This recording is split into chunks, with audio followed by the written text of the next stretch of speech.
To matrices है और इसका बैकग्राउंड है कि मैट्रिसेस होता किस तरह का है। उसमें इसको हम कॉलम्स कहते हैं, इनको हम रोज कहते हैं, ठीक है। और इसका जो ऑर्डर होता है वो रोज इंटू कॉलम्स होता है, R into C rows into column, ठीक है। और उसके बाद स्क्वायर मैट्रिक्स कौन सा होता है, 4 इंटू 4 या 3 इंटू 3, जिसमें number of rows is equal to number of column आ जाए, वो हमारे पास स्क्वायर मैट्रिक्स होगा। इक्वलिटी ऑफ मैट्रिक्स सिर्फ और सिर्फ उस सूरत में होगा कि जब उनका ऑर्डर भी इक्वल हो और उनकी जो कोरिस्पॉन्डिंग एंट्रीज हैं वो भी इक्वल हो, तो फिर वो इक्वल मैट्रिक्स होगा। कॉलम मैट्रिक्स जिसके अंदर सिर्फ और सिर्फ एक कॉलम गिवन हो, एक कॉलम गिवन होगा तो वो हमारे पास कॉलम मैट्रिक्स होगा। उसके बाद आ जाता है multiple of matrix. Multiple of matrix का मतलब होता है कि multiple of a matrix A is a non-zero constant K is defined by K into A, यानी कि हम अगर कोई भी एक कांस्टेंट से हम किसी एक मैट्रिक्स को मल्टीप्लाई कर दें तो वो हमारा मल्टीपल ऑफ मैट्रिक्स कहलाएगा। कैसे, ये हमारे पास A है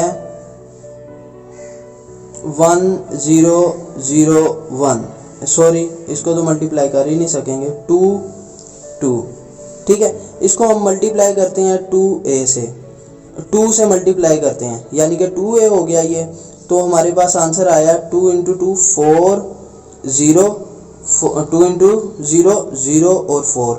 तो हमें पता है ये जो नया मैट्रिक आया है ये मल्टीपल ऑफ 2 है, यानी कि मल्टीपल मैट्रिक्स है किसका, A का।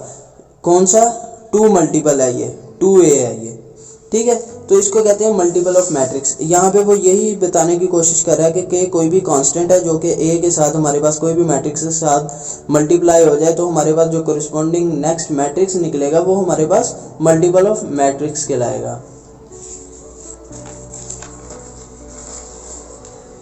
Addition of a matrix, basically addition कैसे होती है कि ये फर्स्ट कॉलम की फर्स्ट एंट्री या फर्स्ट रो की फर्स्ट एंट्री को ऐड कर दिया जाता है फर्स्ट कॉलम या फर्स्ट रो की अगली जो कॉलम है उसके साथ, ठीक है। तो ये देखें 2 + 4 -1 + 7 3 - 8, ठीक है। तो एडिशन ऐसे होती है, सब्सट्रैक्शन भी ऐसे ही होती है, 2 - 4 होगा, -1 - 7 होगा। तो एडिशन और सब्ट्रैक्शन सेम इसी तरह से होती है। इसके बाद आ जाता है डिफरेंसेस, वो भी सेम आपको मैंने बता दिया कि डिफरेंसेस कैसे होते हैं। प्रोडक्ट कैसे फाइंड करते हैं, प्रोडक्ट फाइंड करते हैं रोज को कॉलम से मल्टीप्लाई करते हैं, ठीक है। रोज को कॉलम से मल्टीप्लाई करते हैं। इसके लिए शर्त ये है कि number of rose in first column in first matrix should be equal to number of column in second matrix, ठीक है। तो मतलब ये है कि ये देखें हमारे पास 4 3 1 2 4,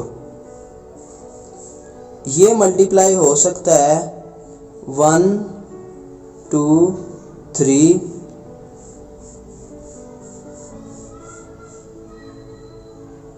2 4 1। अब ये देखें ये ऐसे और ये इसके साथ मल्टीप्लाई हो सकता है, इसके साथ मल्टीप्लाई हो सकता है। हमारे पास number of rows must be equal to number of columns next, ठीक है। तो ये हमारे पास ऐसे मल्टीप्लिकेशन होती है।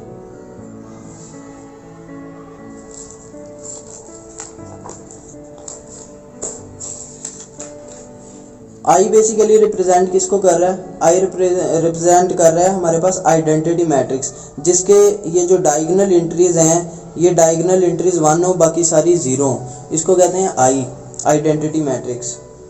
0 मैट्रिक्स ऐसा मैट्रिक्स जिसकी तमाम की तमाम एंट्रीज 0 हो जाएं, ठीक है, उसको कहते हैं 0 मैट्रिक्स। अगर इसमें कोई भी एंट्री ना हो उसको नल मैट्रिक्स कहते हैं। नल मैट्रिक्स और 0 मैट्रिक्स बेसिकली तकरीबन सेम है अगर उसकी एंट्री जो है वो कोई भी कोरिस्पॉन्ड ना कर रही हो, जैसे कि इनकी कोई वैल्यू नहीं है तो इसको नल या फिर 0 मैट्रिक्स कहेंगे।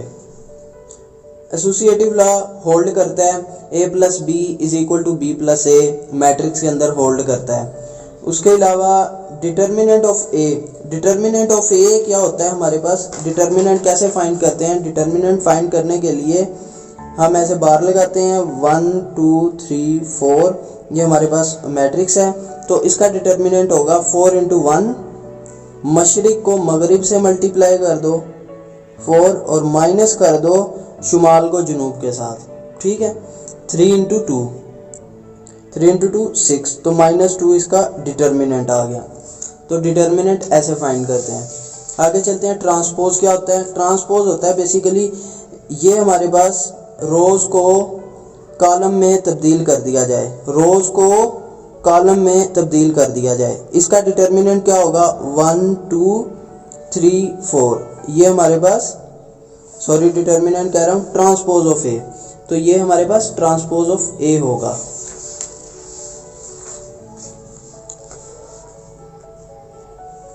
मल्टीप्लिकेटिव इनवर्स क्या होता है।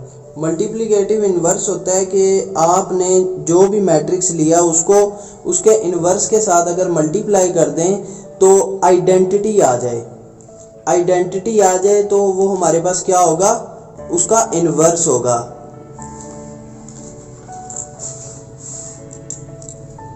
ए इनवर्स किसके बराबर होता है कि अगर हम इसको छोड़ें, ए को ए इनवर्स से मल्टीप्लाई करें, किसी ऐसे मैट्रिक्स से मल्टीप्लाई करें किसी एक मैट्रिक्स को, के आंसर हमारे पास 1 1 0 0 आइडेंटिटी मैट्रिक्स आ जाए, तो वो बेसिकली इनवर्स होता है हमारे पास।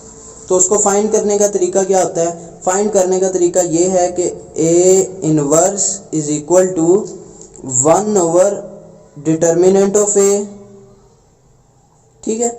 और उसके बाद जो हमारे पास मैट्रिक्स है उसका एडजॉइंट ले लेते हैं। एडजॉइंट कैसे लेते हैं कि हमारे पास जो फर्स्ट रो की फर्स्ट एंट्री है और फर्स्ट कॉलम की और फर्स्ट रो की फर्स्ट एंट्री और ये हमारे पास लास्ट एंट्री, इनको आपस में इंटरचेंज कर देते हैं और इनके साइन तब्दील कर देते हैं।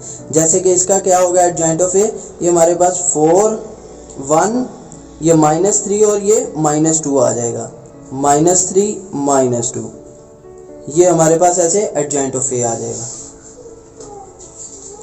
ये देखें यहाँ पे ऐसे ही बताया गया है कि आपस में इंटरचेंज कर दिया इन्हें और इनके साइन तब्दील कर दिए हैं।